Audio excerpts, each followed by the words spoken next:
So it may not be the school you're attending, but it'll be the one closest to your school. And you can, again, we're not opening every site in the district. We have nearly, 700 schools in the district. We're looking to open about 144 sites. But the website will give you the school that you'll be assigned to. Again, you can do that, or you can call 311, and that'll be, you'll get the answer there as well, too. I'd like to remind listeners again that you can press 0 to ask a question at any time during this call. There will be people on the line to receive your call and write down your questions, and then they'll send that call to me. I'll then read each question to the panel for one of them to answer. Our next question comes from a caller named Carlos. Carlos would like to know, how many CPS sites will be open? Carlos, it's Jean-Claude. 144 sites, plus the safe haven sites from the faith-based organizations. You can go on the website, cps.edu/student first, and you'll see the listing of each site by address, including the safe haven sites from the faith-based organizations. You can also enter the child's ID number, and it'll give you a site that you will be assigned to specifically. So all of that is available on our website. You can also call 311, and they'll be able to give you or direct you to all those information as well. Our next question comes from a caller named Terry. Terry would like to know whether transportation will be provided to and from Children First locations. Terry, it's a great question. We cannot provide transportation up front, but we certainly can reimburse for transportation for certain children who are qualified. So special ed kids who currently get transportation because of special needs would get reimbursement. Part of the $25 million approved by the Board of Ed would actually be used for that. For children who are homeless, the same thing applies as well. So while we cannot provide transportation up front or for every child in the district, we certainly have been authorized to provide reimbursement for homeless kids as well as those special children who currently receive transportation. Our next question is from Essie. Essie says, I'm a retired teacher and I want to volunteer. How can I help? Essie, first of all, thank you so very much. We'll take any help we can actually get. Again, I want to reiterate the fact that none of us are looking to replace the wonderful work done by 25,000 plus teachers across the district. We desperately need them to be in their classrooms teaching. Desperately need that. But if you're looking to help, we'll take it. And please give us a call at 773-553-3100, and we'll be happy to walk you through a process for volunteering. Our next question is from Juanita. Juanita would like to know, how are you determining who qualifies for the services at these sites? Again, Jean-Claude, while we are encouraging parents to find alternatives and that we're looking to serve the neediest children, please understand and know that we will not turn away any parent or child who shows up to one of these sites. Our goal is to try to serve as many kids as possible, and we know we cannot accommodate the 400,000 plus kids in our district in every site, which is why we are going to a great length to encourage those who are in greatest need to actually attend. But again, I want to underline the fact that we would not turn away any parent or any child who shows up to these sites. Our next question is from Maria. Maria would like to know, do students need to be signed up to attend a designated CPS site? If so, how do they sign up? Maria, it's Jean-Claude. Great question. First of all, we strongly encourage parents to pre-register. The website, cps.edu/student first. If you just go to the website, you'll see it, and you can just click on it and enter your student ID number, your child's ID number, and you can get that from progress reports, report cards, and from the principal. Or you can call 311, and someone will walk you through the process and do it with you over the phone. I'll give you the exact site. But again, we're strongly encouraging parents to attend, but if you don't register, again, you would not be turned away. Our next question is from Miranda. Miranda says, what will happen for those who have already paid for preschool? Will we get our money back for the time we're on strike? Miranda, it's a great question. Whatever days are missed, please understand those days will be made up. So I can go back. We can go go back and research your question, but I can tell you that the number of days you would have for the year would be the same. And so we would not be looking, right now I don't think we'll be looking at refunds because, again, the amount of days for the school year would remain the same. But certainly if you want more information on that, 311 is one number to call, or call us directly at 553-3100. Our next question is from Joe. Joe says, how long can kids stay at site? Joe, the sites are going to be open from 8:30 a.m. to 12:30 p.m., about 4 hours a day, 5 days a week. Your parents can come as often as they want. And that's the commitment we are able to make at this point if the leadership of the CTU decides to go on strike. Our next question comes from Warren. Warren says, if my child's high school is not a site that will be open, how will he know where to go? And will attendance be affected by the strike? My son's a senior. What are the security issues in place? Warren, a lot of questions, and I'll address some in JD, and I'm sure we'll address the other. The best thing to do is to go on the website, enter your student ID number, child ID number. It will tell you which high school he is assigned to go to. That's the best way. The second, in terms of student attendance for the year, their attendance will be made up. In other words, so they would not be penalized for the strike, certainly. And whatever days are missed, we would make that up by looking at the calendar to see what we need to do for the school district. In terms of safety, as you can possibly imagine, there's a lot being done to ensure the safety of our children. I'll let JD, now head of safety and security, talk a bit to that. Hi, good evening. Thank you so much for the question. And safety is on everyone's mind, and we've been working very hard to plan to make sure that our children are safe on their way to these sites as well as when they arrive at the sites. Every site will have security officers present to support the adults that are working with the students in their activities.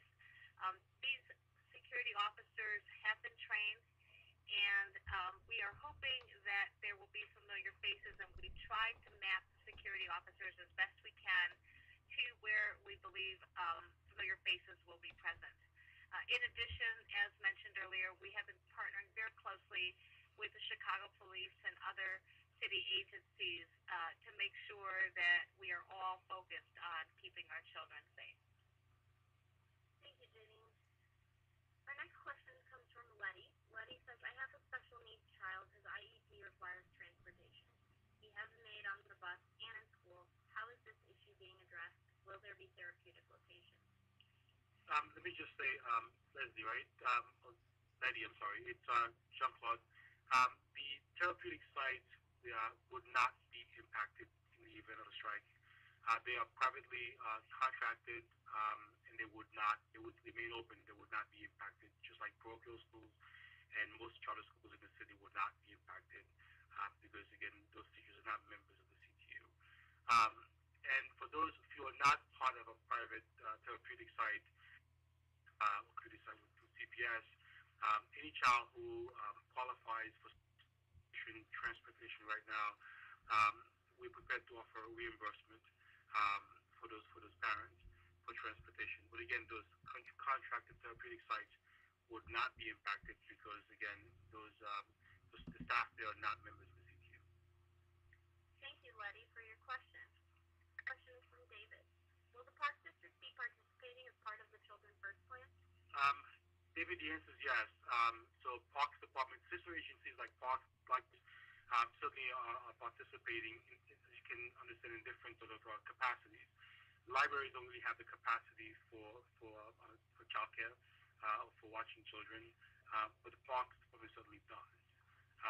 And if you keep checking our website as well, you see those sites that are open to providing services for children. So sister agencies, as well as about 60 churches across the city, will be part of the Children First contingency plan. Thank you, David, for your question. Our next question is from Sharon. Could we just keep our kids at home? Sharon, the answer is yes. Parents certainly have the option to do that. So just to reiterate, our goal is not to replicate schools. We cannot do that without our teachers. The plans that we're putting in play certainly is to provide support for families in need who want to use the services. A parent certainly has a right to keep a child at home because whatever days are missed in the event there is a strike will have to be made up. Thanks, JC. Our next caller, Kathy, says, my daughter just transitioned into Head Start. Is that affected by the strike? Some Head Start, I believe most of them are part of the FSS, the Division of Family Services, and not part of CPS or CTU. I can't speak for all of them, but if you call 311, we can get someone from the FSS to be very specific about your particular site and to ensure. But most Head Start sites in the city are, again, part of the Division of Family Services and not part of CPS, therefore not impacted. Melissa says, with the strike, how will it affect the seniors in having enough credits to graduate? Also, what about college applications and scholarships? Melissa, yes, your question is a big one, and one that we have been sort of talking about here for a while, and as you can imagine, one that gives us quite a bit of heartburn. The fact is that, a strike would impact our seniors in terms of sort of timely college application. In terms of credits, certainly we can address that because they will be made up for children to actually get access to those credits. In addition, we are putting in place a number of online courses for kids to continue their studies when it comes for high school seniors. College applications are handled by, for the most part, guidance counselors in our schools who are members of the CTU. Their services are sorely needed and will be missed. So high school seniors, as well as all high school kids, will be impacted. Again, another reason why we've been saying so very loudly that the strike would impact our children in a very, very negative sense. Thank you, Melissa, for your question. Our next question is from Diane. I heard that safe haven programs will be open from 8:30 a.m. to 2 o'clock p.m. Can you please clarify? Hi, Diane. This is Mike Medina, Chief Officer of Public and Community Affairs for CPS. Just a reminder for everyone who just jumped on the call, anyone who has questions or needs help registering their child, you can call 311 or visit cps.edu/students first. So to answer your question about safe haven sites, as John Claude mentioned earlier, there are 60 faith-based organizations that are partnering with us on this Children First plan. Their doors will be open from 8:30 to 2 o'clock p.m. They will also be providing food to children that attend. There's a list of sites that is available on our website. If you go to that Children First site, you can also get information by calling 311 about the safe haven sites. And although we strongly encourage that you call first, they will also accept students who come the day of. Our next question is from Janet. Janet says, how can we find out which Park District facilities will be open? I would think the best thing to do, Janice, is call 311. They can help you with that, or check our website, cps.edu/student first, and we'll be able to give you specific information. Our next question is from Lorraine. Lorraine says, what's the chance of the teachers going on strike, and what's the reason behind it? Lorraine, it's a big question. Again, I don't know what the chances are, but I can tell you that there's been a commitment to negotiations. We've been talking and negotiating in earnest. One thing I've argued very clearly is that no one turns into a pumpkin Monday morning, 12:01 a.m. The fact is that even if we don't have a resolution by the end of the weekend, we can still negotiate and teach at the same time. The work can continue. This is my 27th year doing this work. Every time we've had a contract negotiations, we've always worked and continued to negotiate while schools were in session. The same thing can happen in this case. So while I cannot predict what the leadership of the CTU will do, please understand that we are committed to coming to terms with this contract. The issues that were presented were in excess of 400 back in November. We have worked through just about every single one. We're down to a very few handful of issues. Some difficult issues, but a very few handful of issues. And I remain optimistic, and I remain confident that if the adults don't leave the table, we can come to conclusion, we can solve this. but both sides have to remain committed to finishing this process. Our next question is from Janine. Janine says, don't you think the strike will affect kids just starting their first year of school? Won't they find it confusing? The answer is yes. I have a 2.5-year-old who's in preschool. He still doesn't understand the word strike or what that means. He loves his teacher and just want to be in school. Same thing for kids who are in the first year of school. I know how excited kids are when they go to school. I know every morning he knows it's a school day. He is extremely excited. Our youngest children don't really understand what that means. So aside from the fact that we can talk to them as parents, that's the best we can do. But certainly will affect not just first year. I think will affect all children. And just very quickly, when I first came to this country in mid-1970s, I walked into a teacher's strike in New York City as a freshly married 11-year-old. I had no idea what that meant. All I knew is I was sitting at home with May. I was sitting at home. So somehow we've got to get this thing done so our children don't need to ask those kinds of questions. Next question comes from Anita. Anita says, how will parents who are low income and cannot afford to pay for transportation get their kids to the Children First site? What do we do? So we're working very hard to make sure that the sites we pick are closest to children's home. We've done a lot of due diligence in trying to make that happen. Unfortunately, we can't provide transportation up front. The logistics is just way too complicated to do that. And we've been authorized to offer reimbursements. But again, please know that aside from the Parks Department, Parks programs which may be near your home, Children First sites which may be near your home, safe haven sites from churches which may be near your home, we try to do as much as we can to provide locations, whether it be faith-based, parks, or Children First sites, to be as close as possible to parents' homes to reduce that kind of need. But at the same time, we've only been authorized to offer reimbursements. Transportation on the front end is just a very complicated logistic we could not actually accommodate this time. Our next question is from Johnny. He says, can you repeat what you said about sports activities? Can kids come to school to practice? Also, who will be in the classrooms with these kids? Jenny, it's a great question. Just again, for those who are joining us for the first time, if we don't get to your question, please call 311 and we'll be able to accommodate you there, or check our website, cps.edu/student first, to get a lot more information. To go back to the sports piece, we have in excess of 11,000 high school kids who participate in sports, or students who participate in sports across the city. We applied for a waiver to see what we can do to keep those programs going. We have not gotten permission to do anything else. And if we don't, if things remain as they are, and if there is a strike, all those programs would come, including practice, would come to a screeching halt. Our next question is from Jackie. Jackie says, on the website it says there will be a nurse on site. All nurses are CTU, so who will be in the school? Hi, this is Arnie Rivera, John Claude, Deputy Chief of Staff.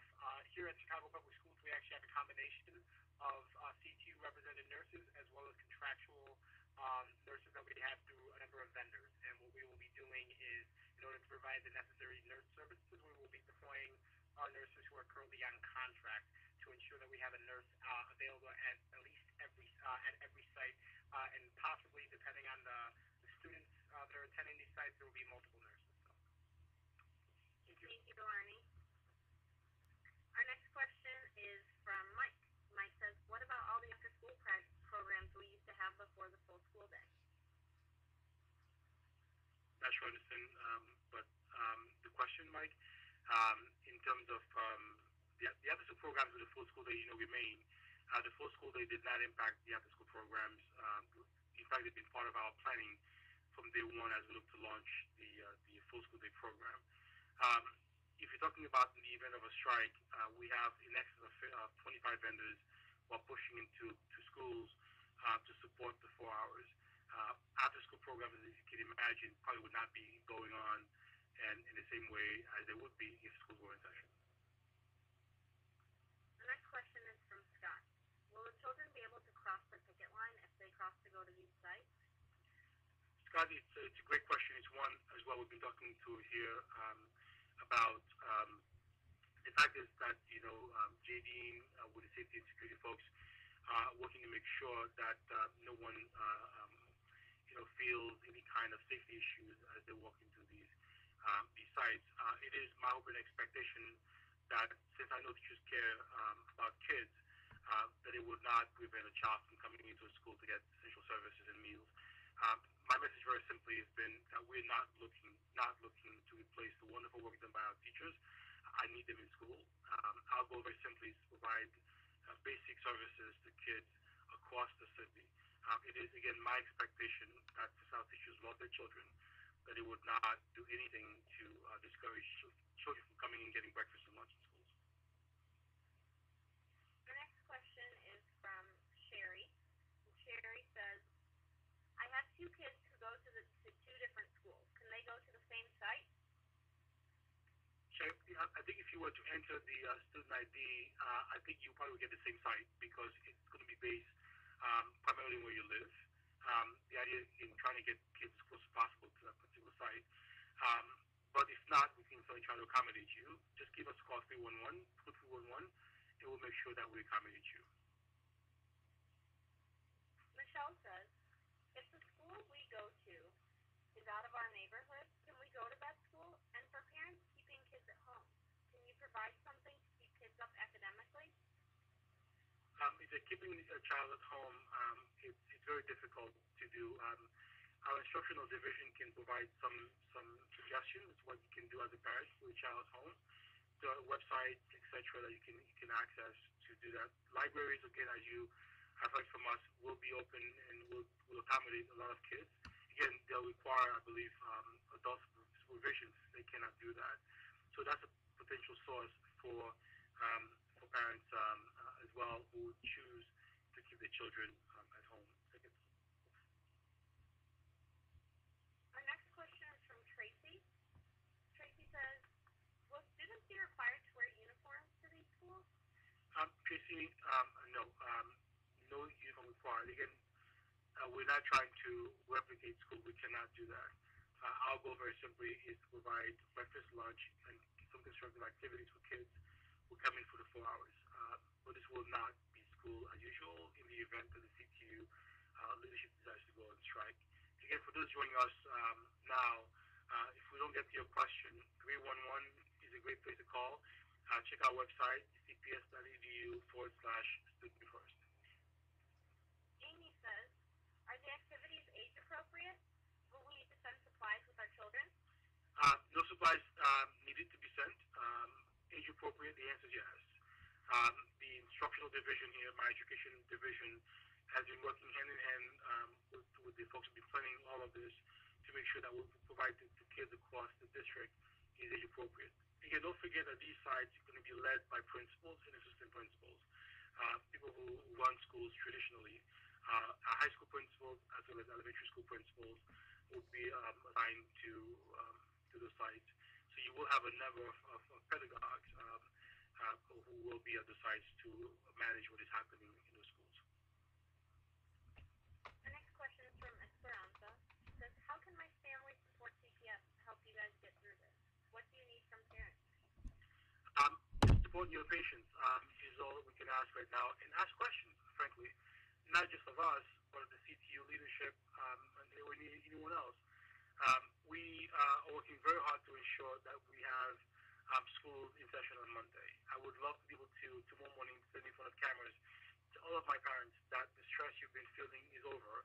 Schools will be open Monday. I would love nothing more than to do that. So your patience and your support is greatly appreciated.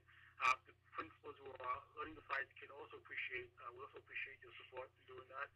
Also, just support your child by providing them as much as you can in terms of bridging activities until they come back to school in the event there is a strike. But just while you're asking that question is gratifying and is always supported. Thank you. Our next question comes from Anita. Is it realistic to think that the ratio of students to teachers will be 25-1 when there are 400,000 students in the district? Anita, first of all, we're not going to have teachers at the site. We cannot replace our teachers, and they may be on strike. The 25-1 ratio is one we intend to meet. we're not looking to serve 400,000 children.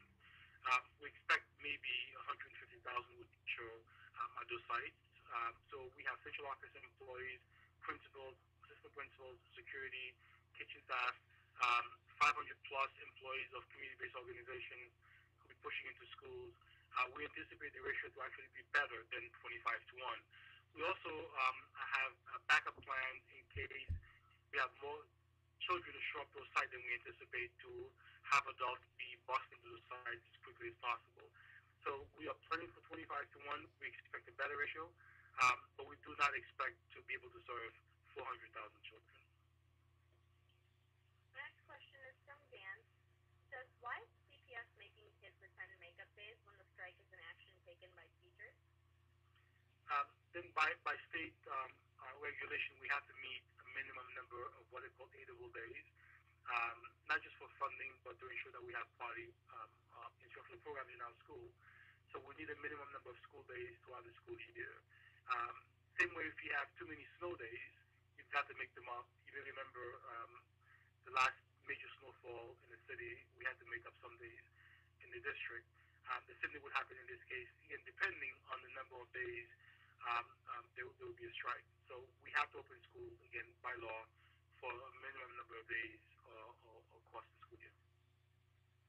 Our next question is from Claudine. Claudine says, my student is in a classical gifted school now. How will they be accommodated during the strike? Will they get to go to a similar school during the strike? Claudine, again, great question. We cannot offer school during a strike. So unfortunately, those programs will also come to a halt. Our main goal is to provide basic services for children around nutrition, breakfast and lunch, and some constructive activities. We cannot replace the work being done by teachers across the district. So again, those programs will come to a halt as well, and it will just be making up days once schools are back in session. Our next question comes from Martina. Says, my daughter has special needs and needs medication that she usually gets at school. Will the sites be able to provide that same service? Marcia, it's a great question. In your case, really would be beneficial to pre-register, because once you do, we'll be able to identify what is on a 504 plan or an IEP plan to make sure that the schools are aware of what is going on. It's also why we went to great lengths to make sure there was at least one nurse in every site for those kinds of potential needs for our children. So in your case, I would strongly encourage you, even if you don't plan to use the service every single day, to pre-register so that the school staff or the school nurse is aware of your child's needs. So we have time for just about one more call, and then we'll have to wrap it up. Our last question is from Michelle. She says, why not push to resolve this before a strike? Michelle, that's exactly what we are doing. My sincere hope is that we do not have to execute this plan. As you can imagine, this planning has taken a lot of time from key staff here in the district, and I have a great team of individuals who have been negotiating in earnest with the CTU. It is our aim, it is our goal, it is our push to resolve this.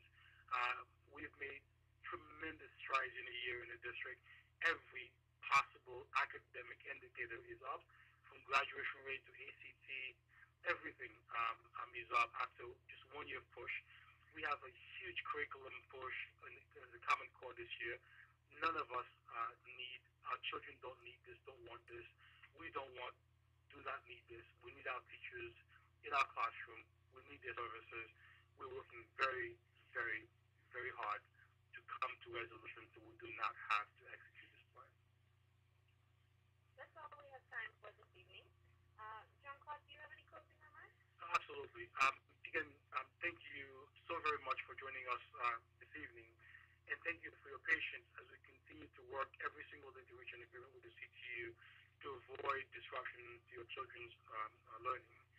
Please keep an eye out for alerts about our progress as we work toward a fair agreement in the set of schools on Monday. So robocalls, check our website, look at print media and television. Keep an eye out as we progress over the next 2 or 3 days. Again, just one more reminder, 311 is the place to call if we didn't get to your question or if you have one we didn't answer. cps.edu/student first